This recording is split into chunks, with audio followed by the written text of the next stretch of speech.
Bonjour les amis, alors c'est pas une plaisanterie, SOS Cocu, ça existe vraiment, je vous ai mis ça dans le titre, mais je vous ai mis un lien, c'est un pote à moi que j'aimerais bien revoir d'ailleurs et à qui je fais un petit clin d'œil amical, qui a fondé ce site, j'en sais absolument rien s'il partage cette infortune, on n'a jamais approfondi la question, toujours est-il que son site SOS Cocu, ça marche bien. Et justement, ça va d'autant mieux marcher que je vais lui envoyer des millions et des millions de clients. Alors, pas des cocus dans leur vie conjugale, ça j'en sais rien, mais des cocus politiques, ça c'est sûr. Et donc, je vous parlais hier du nommé Noé Gauchard. Ça s'invente pas, hein. Noé Gauchard, donc un vaillant candidat insoumis, un mec de compétition, la petite barbe, le look un peu bobo méchant, là, oh là, révolutionnaire de salon, mais un révolutionnaire donc, et qui a fait une campagne virulente contre la burne-borne et qui a été obligé, suite à un coup de fil de Jean-Luc, de retirer sa candidature et de faire campagne pour la burne-borne.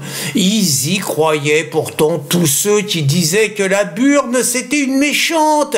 Elle avait fait 23,49,3 et puis la retraite à 64 ans c'était inhumain, c'était barbare, c'était affreux, c'était un recul social digne du 19e siècle. Ils avaient fait des manifestations partout, il avait fait une campagne contre la burne et puis ce que j'ai dit, hein, douleur au postérieur, Jean-Luc il a dit tu te retires et tu soutiens la burne.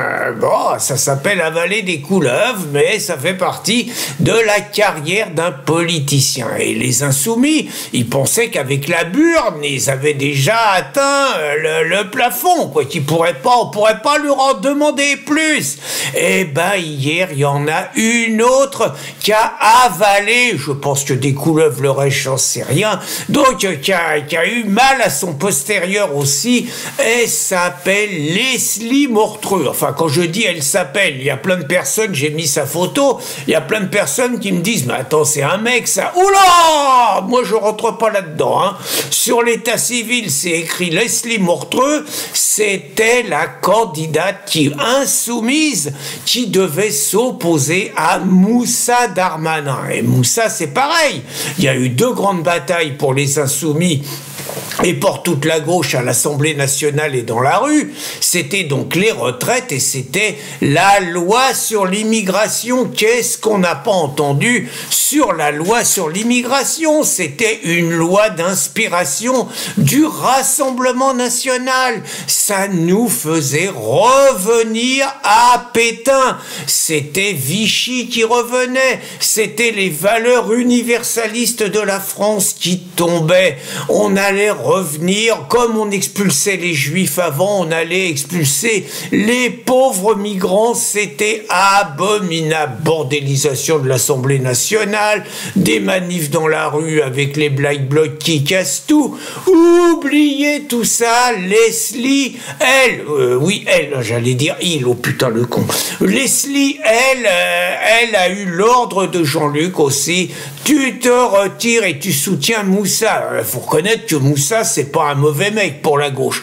Il a jamais, comme ministre de l'Intérieur, embêté les Black Blocs, il a jamais embêté les Antifa, il a jamais embêté par ailleurs les Insoumis, qui de temps en temps quand même étaient plus que limite, alors qu'il n'a pas arrêté de dissoudre les associations patriotes. Je crois qu'il en est à 20. Franchement, bon, il méritait un petit retour de service, le Moussa. Et donc, vous vous rappelez de cette chanson de Serge Lama, là, je m'en vais voir les petites femmes de Pigalle, je suis cocu, mais content. Bien, je crois qu'il y a des millions d'électeurs de gauche qui ont ça quelque part depuis, je dirais, 19 1981, parce que depuis 1981, avec la gauche, on leur avait dit que tout il allait bien se passer. D'abord, on leur avait dit que Mitterrand c'était un mec de gauche. On avait oublié de leur dire que pendant la guerre d'Algérie, il avait fait exécuter quelques militants communistes qui étaient un peu trop pour l'Algérie algérienne et qui étaient du côté du FLN, donc des traîtres, et qui étaient contre l'Algérie française. On a oublié de leur dire.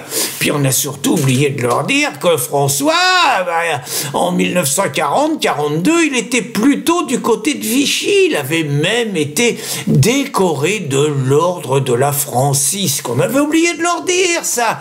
Puis on avait oublié de leur dire que François, même après ça, il était resté pote avec Bousquet, le préfet qui avait fait la rafle du Veldiv et qui, après la libération, s'était un peu planqué, était devenu le directeur du journal de Baillet, la Dépêche du Midi. Encore un mec de gauche, Baillet, famille Baillet, gauche et tout, Bousquet, Mitterrand, tout ça, ancien de la collaboration, devenu de gauche. Magnifique. Bon, un petit léger cocufiage encore. Je vous parle pas du cocufiage économique avec le tournant de la rigueur en 1983, le cocufiage du chômage, le cocufiage de tout ça, mais il faut croire que les gens de gauche, ils en redemandent, puisqu'après tout ça, il y en a quand même 10 millions, et pas que des musulmans, qui ont voté pour des candidats qui incarnent juste un mélange de communisme et de charia.